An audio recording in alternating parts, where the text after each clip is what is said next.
এই বিষয়টি নিয়ে আলোচনা করা। মনে রাখবেন, তাজিয়া যেটা পূর্বে ছিল,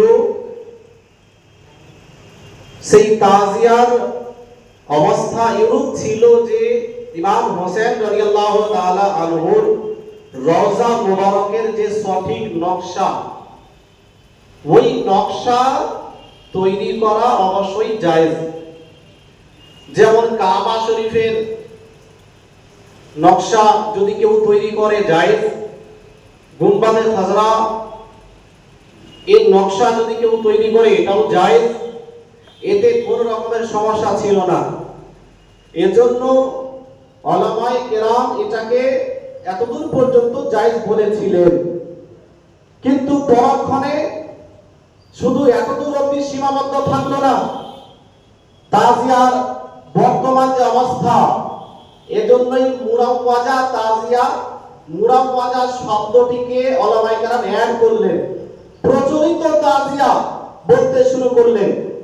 প্রচলিত তাজিয়া সম্পর্কে উলামায়ে আহলে সুন্নাত ওয়াল জামাত ঐক্যমত পোষণ করেছেন যে এই প্রচলিত তাজিয়া সম্পূর্ণভাবে নাজায়েজ ও হারাম।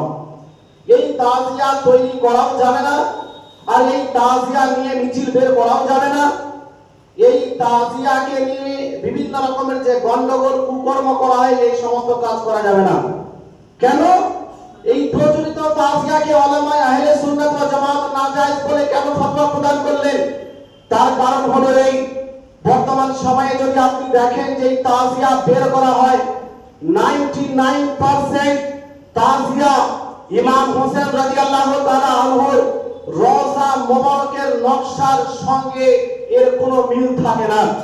মানুষ নিজের মতো করে তাজিয়া তৈরি করে, বিভিন্ন রকমের ডিজাইনে তাজিয়া তৈরি করে, আর বিভিন্ন রকমের ডিজাইনে তাজিয়া তৈরি করে বলে যে এটা ইমাম হোসেন রাদিয়াল্লাহু তাআলা আনহুর তাজিয়া, এটা ইমাম হোসেন রাদিয়াল্লাহু তাআলা আনহুর মাজারের নকশা। অথচ ইমাম হোসেনের যে রওজা মুবারক, সেটার যে ডিজাইন, সেই ডিজাইনের সঙ্গে এই প্রচলিত তাজিয়ার কোনো সম্পর্ক নাই। যখন ইমাম হোসেনের রওজা মুবারকের সঙ্গে এর কোনো সম্পর্ক নাই, তো এই কথা বলা যে এটা ইমাম হোসেনের রাদিয়াল্লাহু তাআলা আনহুর রওজা মুবারকের ডিজাইন নকশা, এটা সর্বপ্রথম ভুল কথা। কোন ভুল নকশাকে ইমাম হোসেনের মাজারের ন্যায় বলে দেওয়া, এটা শরীয়তের মধ্যে সম্পূর্ণভাবে নাজায়েজ ও গুনাহ। দ্বিতীয়ত, এই তাজিয়া তৈরি করার পরে রাস্তায় গলি গলিতে নিয়ে মানুষ ঘোরাফেরা করে, আর আমরা দেখেছি ওই তাজিয়া নিয়ে যখন বের হয়, ওই তাজিয়ার উপরে আমাদের এই কালিয়াচক এলাকায় দেখা যায় কেউ মুড়ি ছিটিয়ে দেয়, ছিটে দেয়, কেউ আপনার চিড়ে ছিটিয়ে দেয় তার উপরে। এইরকম খাবার জিনিস তাজিয়ার উপরে ছিটিয়ে দেওয়া হয়, এটা একটি সম্পদ অপচয় করা হলো, এটা সম্পূর্ণভাবে না যায়। শুধু তাই না, বরং ওই তাজিয়াকে সামনে রেখে তাজিয়ার কাছে গিয়ে মানুষ ঝুঁকে ঝুঁকে সালাম করে। সালাম করার কোনো মানেই হয় না। আমরা মিলাদুন নবীতে অনেকে গুম্বাদে খাজরা ডিজাইন তৈরি করি, ওখানে গিয়ে কেউ কে সালাম করে? সালাম করার জায়গা না, বা ওটার সম্মান করে। কিন্তু প্রচলিত তাজিয়ার অভ্যাস হলো এই যে ওই প্রচলিত তাজিয়ার কাছে গিয়ে মানুষ সালাম করে ঝুঁকে ঝুঁকে। শুধু সালামই করে না, অনেকে সাজদা করে সম্মানার্থে। শুধু সাজদাই না, বরং সেই জায়গাতে গিয়ে ফাতিহা করে। সেই জায়গাতে গিয়ে ফাতিহা করার পরে পরিশেষে আপনার কি বলে, ওই তাজিয়া নিয়ে ঘোরাফেরা করার পরে আবার কোনো বাগানে নিয়ে গিয়ে, কোনো মাঠে নিয়ে গিয়ে, কোনো পুকুরে নিয়ে গিয়ে সেটাকে ছিঁড়ে ভেঙে ফেলে দেওয়া হয়, আর লক্ষ লক্ষ টাকা অপচয় করা হয়। এই জন্য উলামায়ে আহলে সুন্নাত এই সমস্ত বিদআতের দিকে লক্ষ্য করে যে প্রচলিত তাজিয়ার সঙ্গে শতাধিক বিদআতকে যুক্ত করে দেওয়া হয়েছে। যখন বিদআতকে যুক্ত করে দেওয়া হলো, এই জন্য উলামায়ে আহলে সুন্নাত মুরাওয়াজা তাজিয়াকে, প্রচলিত তাজিয়াকে সম্পূর্ণভাবে নাজায়েজ ও হারাম বলে ফতোয়া প্রদান করলেন। কিছু লোক ওই পূর্বের হুকুমকে নিয়ে আজকাল লাফালাফি করে, উলামায়ে কেরাম তাজিয়াকে জায়েজ বলেছেন। আরে শোনো, উলামায়ে কেরাম যে তাজিয়াকে জায়েজ বলেছিলেন, আপনি আগে দেখেন যে ওই তাজিয়া কোন ধরনের ছিল, আর বর্তমানে যে তাজিয়াকে উলামায়ে আহলে সুন্নাত নাজায়েজ বলেছেন, এর পিছনে কি কারণ? আপনাকে বলি যে শুধুমাত্র এই যুগের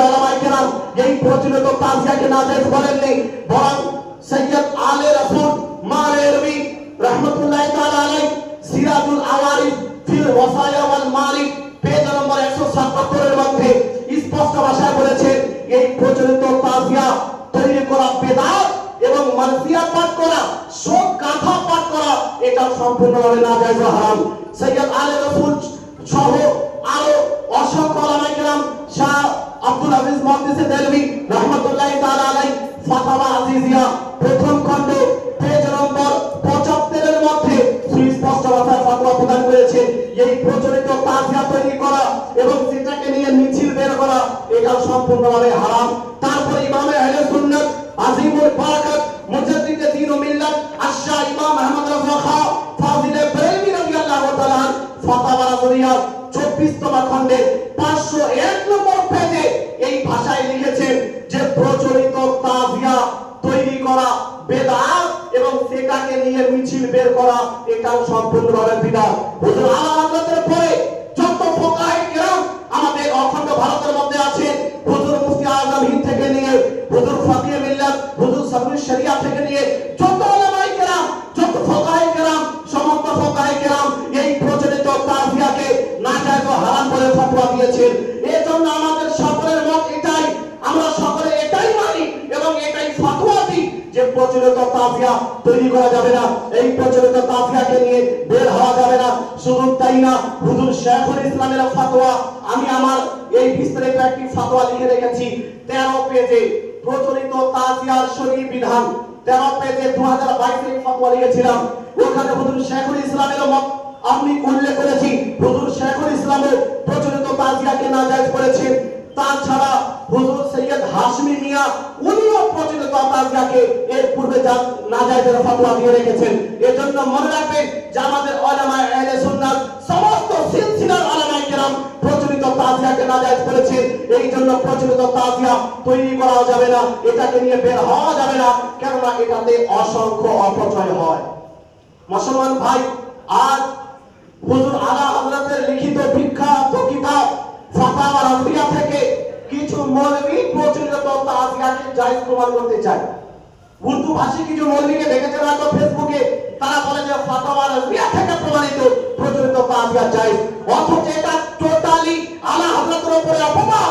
ফাতাওয়া রাজিয়া তো দূরের কথা, আলা হযরতের লিখিত কোন এমন ফতোয়ার মধ্যে প্রচলিত তাজিয়াকে হুজুর আলা হযরত জায়েজ বলে ফতোয়া প্রদান করেননি, বরং অসংখ্য জায়গাতে হুজুর আলা হযরত প্রচলিত তাজিয়াকে নাজায়েজ বলেছেন। আমি আমার ফতোয়ার মধ্যে বহু জায়গায় সেই দলিলগুলো উল্লেখ করে দিয়েছি। এই জন্য বিভ্রান্ত হবেন না যদি কেউ এই কথা বলে যে প্রচলিত তাজিয়া জায়েজ, ফতোয়া রাজিয়া থেকে প্রমাণিত, সে আলা হযরতের উপরে মিথ্যা অপবাদ দেয়, সে শরীয়তের বিরুদ্ধে কথা বলে এবং মানুষকে ধোঁকা দিতে চায়। এজন্য আমাদের সকলের কর্তব্য হলো, আমরা যে সমস্ত উলামায়ে কেরাম এখানে উপস্থিত হয়েছি, যদি কোনো জায়গা থেকে তাজিয়া বের করা হয়, আমরা তাদেরকে বুঝিয়ে বলবো যে তাজিয়াকে আমাদের উলামায়ে কেরাম নিষেধ করেছেন, এর সঙ্গে অনেক বিদআত যুক্ত হয়ে গেছে, এই জন্য এই প্রচলিত তাজিয়া তৈরি করা যাবে না, এ থেকে আমাদের সকলকে বিরত থাকতে হবে।